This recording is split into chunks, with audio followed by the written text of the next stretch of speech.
আমি বলবো গণভোট সফল হলে সাধারণ নির্বাচন সফল হবে, তাই গণভোটের পক্ষে হা বলতে হবে। জুলাই শহীদদের প্রতি সম্মান দেখানোর জন্য গণভোটের প্রতি হা বলতে হবে। আপনাদের বুকের সন্তান আবু সাইদ বাংলাদেশকে পরিবর্তন করে দিয়ে গেছে, গোটা বাংলাদেশকে উদ্দীপ্ত করে তার জীবন উপহার দিয়ে এ দুনিয়া থেকে সে চলে গেছে। সে আওয়াজ দিয়ে গেছে, হে বাংলাদেশ, তোমাদের হাতের তালুতে আর তোমাদের ঘাড়ের উপর, হাতের তালুতে আমার রক্ত, ঘাড়ের উপর আমার লাশ আমি উপহার দিয়ে গেলাম। অতীতের সরকারগুলার উপেক্ষা, উদাসীনতা, অবহেলা গোটা নর্থ বেঙ্গলকে মৃত্যুর দিকে ঠেলে দিয়েছে। নদী মরে যাওয়া মানে আমাদের মাটি মরে যাওয়া, আমাদের মাটি মরে যাওয়া মানে আমাদের রিজেকের দুয়ার বন্ধ হয়ে যাওয়া। মহান আল্লাহর পর ভরসা করে আপনাদেরকে আমরা কথা দিচ্ছি, উত্তরবঙ্গের মানুষের নয়, শুধু বাংলাদেশের আপামর জনতার ভালোবাসা, দোয়া, সমর্থন এবং ভোট নিয়ে আমরা যদি সরকার গঠন করতে পারি, তাহলে নর্থ বেঙ্গলে প্রথমে আমাদের দৃষ্টি পড়বে মরা নদীগুলাদের উপর। নদীর জীবন ফিরে আসবে, নর্থ বেঙ্গলের জীবন ফিরে আসবে ইনশাআল্লাহ। আমরা গোটা নর্থ বেঙ্গলকে একটা কৃষিভিত্তিক রাজধানীতে পরিণত করতে চাই। তিস্তা মহাপরিকল্পনার পাশাপাশি নদীগুলাকে জীবন দেওয়ার মহাপরিকল্পনা নেওয়া হবে ইনশাআল্লাহ। আমরা কারো লাল চক্ষুকে ভয় করি না ভাই, আমরা ভয় করি শুধু আল্লাহ রাব্বুল আলামিনকে। কোন আধিপত্যবাদের ছায়া বাংলাদেশে আমরা দেখতে চাই না। অবশ্যই বিশ্বের সকল সভ্য দেশের সাথে আমরা বন্ধুত্বের সম্পর্ক চাই। আমরা প্রতিবেশীদেরকে আমাদের প্রতিবেশী হিসাবে দেখতে চাই। আমরা কারো উপর খবরদারি করতে চাই না, আর কেউ এসে 56,000 বাংলাদেশের উপর খবরদারি করুক তাও দেখতে চাই না। আমাদের কথা একদম পরিষ্কার। 54 বছর যেই শাসন, যেই রাজনৈতিক ব্যবস্থা, যে বন্দোবস্ত দেশবাসীকে ফেসিবাদ উপহার দিয়েছে, এই শাসনও আমরা আর দেখতে চাই না। আমরা চাই তার আমূল পরিবর্তন।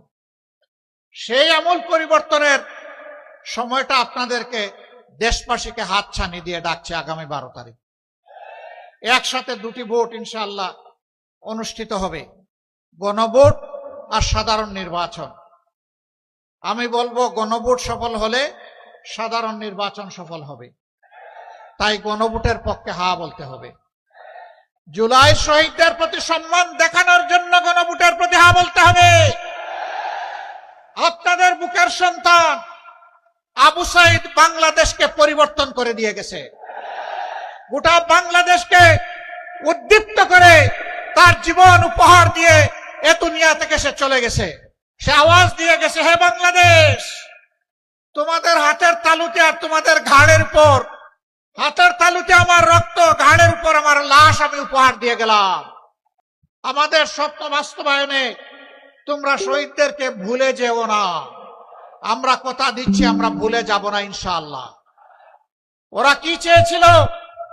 ওরা চেয়েছিল একটা দুর্নীতিমুক্ত বাংলাদেশ, একটা বৈষম্য মুক্ত বাংলাদেশ, একটা ন্যায় বিচারের বাংলাদেশ, একটা আধিপত্যবাদ মুক্ত বাংলাদেশ, একটা উন্নয়নের বাংলাদেশ, একটা যুবকদের আকাঙ্ক্ষার বাংলাদেশ।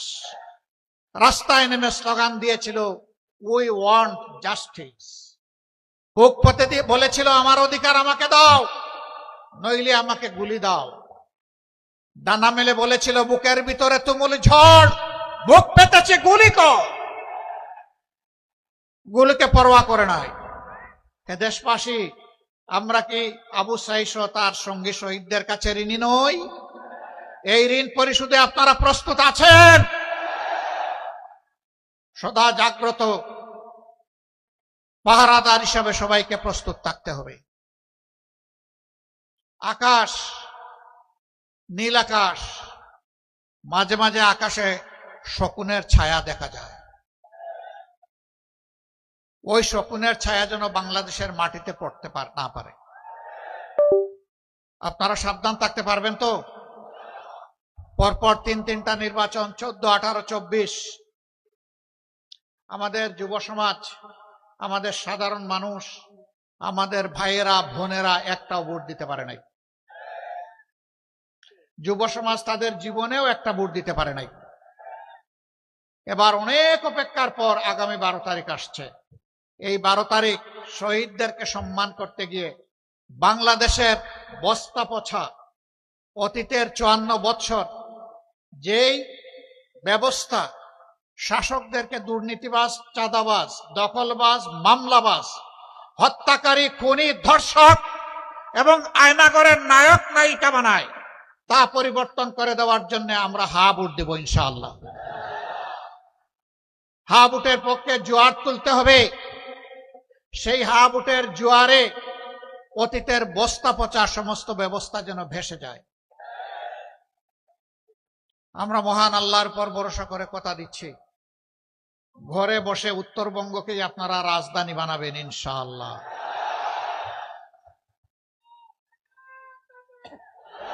আমরা যুবকদের হাতে আমরা বেকার ভাতা দেব না।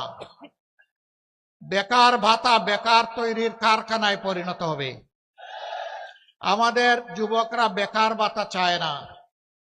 আমাদের যুবক যারা আছে তারা তাদের হাতে তাদের ন্যায্য কাজটা চায়।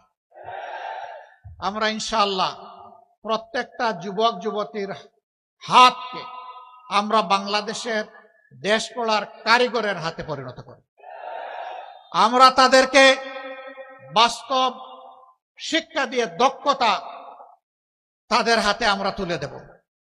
এরপরে গৌরবের সাথে দেশে হোক প্রবাসে হোক সম্মানের সাথে সে আয় রোজগার করবে, চাকরি করবে, ব্যবসা করবে ইনশাআল্লাহ। স্বাস্থ্য সেবার জন্য ছুটেন। আমাদের অঙ্গীকার হচ্ছে এখন 33টা জেলায় মেডিকেল কলেজ আছে, 64টা জেলার মধ্যে 31টা বাকি আছে। আমরা পর্যায়ক্রমে ইনশাআল্লাহ সব জায়গায় মেডিকেল কলেজ গড়ে তুলব এবং সব জায়গায় সরকারি, বেসরকারি বা যৌথ উদ্যোগে বিশেষায়িত হাসপাতাল ক্রমান্বয়ে গড়ে তোলা হবে ইনশাআল্লাহ। আমরা এই 3টা জিনিস যদি নিশ্চিত করতে পারি, উন্নত শিক্ষা, মানসম্মত স্বাস্থ্য সেবা এবং সকলের হাতে হাতে কাজ, তাহলে আলহামদুলিল্লাহ নগর আর সাগরের ব্যবধান দূর হয়ে যাবে, কোন ব্যবধান থাকবে না। আমরা আর মরুভূমির বাংলাদেশ দেখতে চাই না। আমরা উর্বর বাংলাদেশ গড়ে তুলব। উর্বর হবে আমাদের জনশক্তি, উর্বর হবে আমাদের মাটি। আমরা শিশুদের জন্য তাদের মেধা বিকাশের একটি বাংলাদেশ গড়তে চাই। তরুণ তরুণী, যুবক যুবতীদের জন্য আগামীর স্বপ্ন বাস্তবায়নের হাত হিসাবে তাদেরকে গড়ে তুলতে চাই। আমাদের মায়েদের জন্য ঘরে চলাচলে এবং কর্মস্থলে শতভাগ সম্মান এবং নিরাপত্তা নিশ্চিত করতে চাই। আমাদের জীবনের চাইতে আমাদের মায়ের সম্মান আমাদের কাছে অনেক দামি। ইনশাআল্লাহ আমাদের সকল মেধা যোগ্যতা দিয়ে মায়েদের সম্মানকে আমরা নিশ্চিত করব ইনশাআল্লাহ। তারা দেশ গড়ার কাজে সমান তালে যোগ্যতা এবং প্রয়োজন মোতাবেক তারাও আমাদের সাথে অবদান রাখবে। এখন যে 2টি জিনিসের অভাব, সেই অভাব পূরণ হবে ইনশাআল্লাহ। একটা কর্মক্ষেত্রে সম্মান নাই, আর একটা কর্মক্ষেত্রে নিরাপত্তা নাই। আমরা তাদেরকে কথা দিচ্ছি, আপনাদেরকে মায়ের সম্মান দিব এবং জান প্রাণ দিয়ে আপনাদের নিরাপত্তা নিশ্চিত করব ইনশাআল্লাহ। উত্তরবঙ্গে একাধিক কৃষি বিশ্ববিদ্যালয় আমাদের প্রয়োজন, কারণ এটা কৃষির উর্বর ক্ষেত্র। সেরকম কোনো বিশ্ববিদ্যালয় নাই। এই ক্ষেত্রে আমাদের বিবেচনায় আশা করি গাইবান্ধা অগ্রাধিকার পাবে ইনশাআল্লাহ। মেডিকেল কলেজের কথা আগেই বলেছি, এখানে ইপিজেড করার সিদ্ধান্ত হয়ে আছে, বাস্তবায়ন নাই। ইপিজেড এখানে হওয়া উচিত কর্মসংস্থানের জন্য এবং আমাদের উৎপাদিত যে সমস্ত পণ্য আছে সেইগুলাকে প্রসেসিং করা, বাজারজাত করা, বিশ্ব বাজার ধরার জন্য, বাংলার বাজার ধরার জন্য প্রয়োজন আছে। আমরা অবশ্যই এটার দিকে মনোযোগ দিব ইনশাআল্লাহ। আপনারা দোয়া করবেন। আমাদের চুরির টাকাগুলো যদি আমরা ফেরত পাই আর নতুন চোরদের হাত যদি আমরা অবশ করে দিতে পারি, বাংলাদেশের উন্নয়ন লাফিয়ে লাফিয়ে হবে ইনশাআল্লাহ, লাফিয়ে লাফিয়ে হবে।